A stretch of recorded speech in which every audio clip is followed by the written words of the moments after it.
大家好，我是老李。这张照片呢，就是我的照片。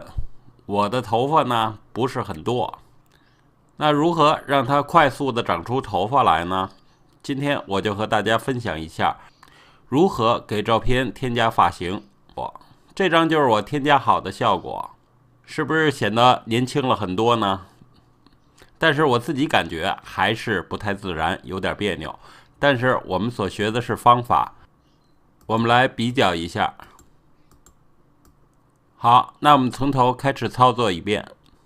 首先呢，我们找一张有发型的图片，然后我们把它移动到要修改的照片中，然后我们把这个头像移动到我的头像上来，然后我们按 Ctrl 加 T 调整它的大小。它这个头歪的有点厉害，我给它先调整一下，然后我们对它的大小进行调整。当然，前面的头像把后边的头像挡住了，调整起来可能会有点困难。我们可以把它的不透明度降低一些，然后我们继续调整。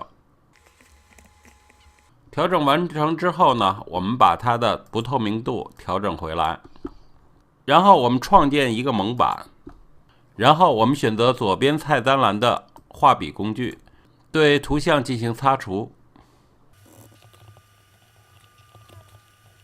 这样效果就出来了。